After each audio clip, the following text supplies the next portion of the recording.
Good morning. Okay, Google, what is the date? February 26, 2023. Okay, Google, what is the time? It's 6:17 a.m. Okay, Google, what is the weather? Okay, Google, what is the weather? It's 35 and cloudy. Today, it'll be partly cloudy with a high of 50 and a low of 35. Okay, only a 15-degree temperature swing. Wow, not much. Okay, here we are at Department of Career Services, where our job is to help you on your journey from point A to point B, where B is better. We do that through a series of breadcrumbs. This is the first breadcrumb, this motivation, or this podcast, this video podcast. Down below in the description, please subscribe, share, click on the link, thumbs up. You know the thing. Good morning, Diana and Charlene. Below in the description are about 16 other breadcrumbs to help you on your journey from point A to point B. And the important starting point is it is a journey. Think of your life as a journey. It's not a sprint. It's not a marathon. You can't do things, oh, I'm going to do this, and I expect big things to happen. Sometimes they do. You shouldn't expect it. It's not a marathon. It's a journey. And like all journeys, there's highs, there's lows, there's fear, uncertainty, doubt, there's excitement, there's boredom, there's desperation, there's all of those things. That's part of the journey. So we're here to help you on that path. And again, we do it through breadcrumbs. So some of the breadcrumbs we have, the link to our online course, Neuroscience-Oriented Approach to Success. This is week 4, day 7. Tomorrow we start week 1, day 1. We have a link to the motivational video, which today is highlights from the TV show The Chosen. Considering this is a kind of an important, the start of an important time. This is Lent, first Sunday of Lent. We have links to Jordan Peterson, Daily Stoic, Inc. Magazine, Jack Rowland, Baraka Church. I'm missing something in there somewhere. Let's see, what else? Oh, and there's the transcript of Seth Godin's blog, 20-plus year blog. So that's where we are. Let's get ready to start. What do we need to start, Diana? What do we need to start? We need our coffee with MCT oil, preferably. Right, good, Diana. And we need pen and paper. This is a Moleskine. F works when it's full. All right, first theme of the day. So one of our main breadcrumbs is you want to get from point A to point B. It's simple. ... breadcrumb. It's simple. Today's message is live the Beatitudes. So it's simple. Just live the Beatitudes. So that is a aspirational thing. It's not something anybody can accomplish. We didn't say it's easy. It's simple. It doesn't mean the same as it's easy. All right, moving along because time is racing. We're at 4:15 in. Next is our daily affirmation. Not affirmation, but it's our appreciation, gratitude. So write down, I'm so happy and grateful now that what? Think about it. Maybe have a sip of coffee. Ask yourself, what am I so happy and grateful about?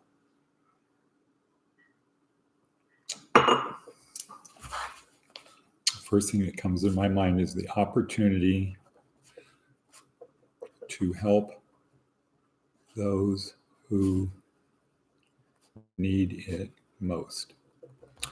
There's a lot of suffering out there. In fact, there's right across from me, Jordan Peterson quote, "Life is suffering.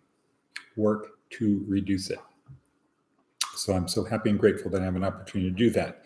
Okay, memes from today. Our TED Talk for today, it's not really a TED Talk, but it's under the category of TED Talks. It's part of our week 4, day 7 outside leadership. David Foster Wallace, "This is Water." So everybody should watch that, rewatch it. And it starts with a little story of 2 fish swimming along, and a big fish is coming the other way. And as the big fish passes him and he says, "Good morning, boys. How's the water?" Boom. And as he fades out of view, one of these younger fish looks at the other younger fish and says, "What the hell is water?" And the point of that story is that the fish are so immersed in it, it's all around them all the time, they don't even see it. And that, David Foster Wallace goes on to say, is our default setting, which we can accept. But the value of an education is the ability to choose not to accept it, or to accept it if we want, that we are not, that we have a choice, that we're not, just because we don't know it, because it's our default setting, we don't have to live that way. So, great one. It's one of those ones that broke the internet.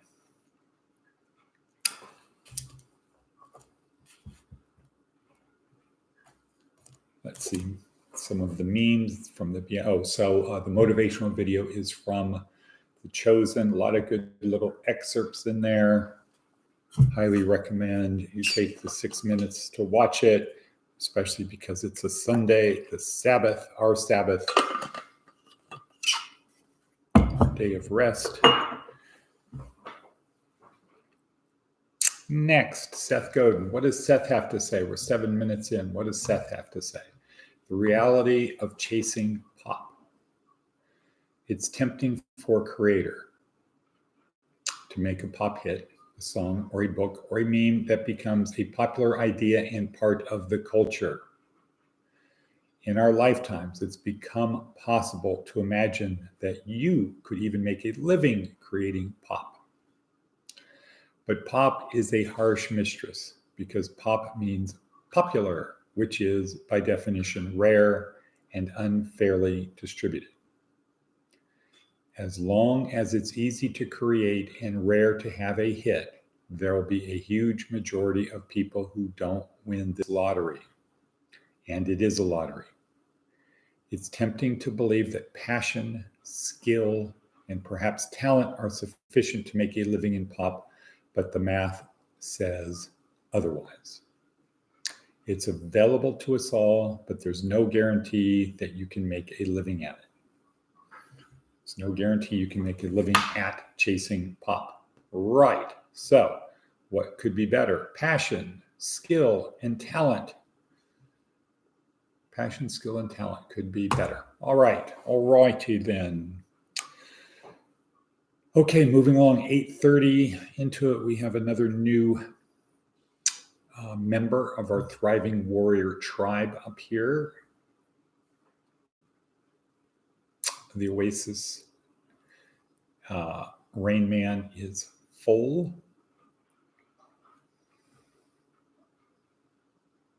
Imagine your life.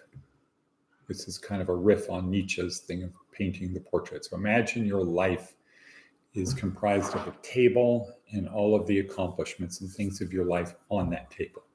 And you get to choose what the table's like and what things are on that table.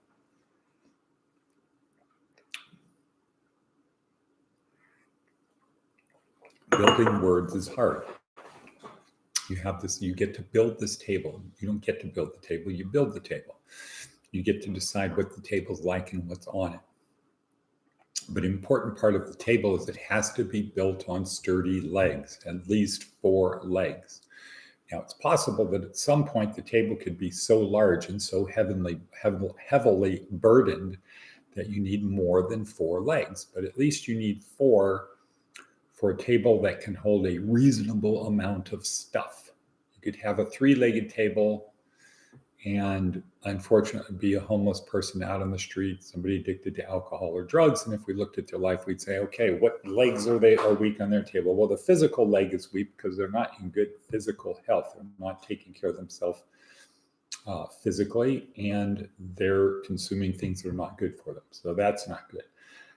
Learning, probably not doing a lot of mental stuff out there. Learning, remembering, communicating. Probably not doing a lot of that as somebody with alcohol disorder. How about emotional? Well, probably don't really have good emotional control.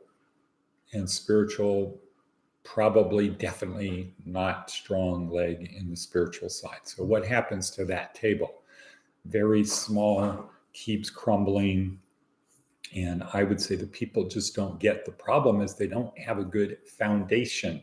They don't have a good foundation for their table. So they're trying to load stuff on this thing, but physically not in good shape, mentally not in good shape, emotionally not in good shape, and spiritually definitely not in good shape. Here's the call I've been waiting for. And cut. Good morning, Paris. Good morning, Paris. Hey, Ed, how you doing? Good. How are you? Thanks for calling so early. Short night for you.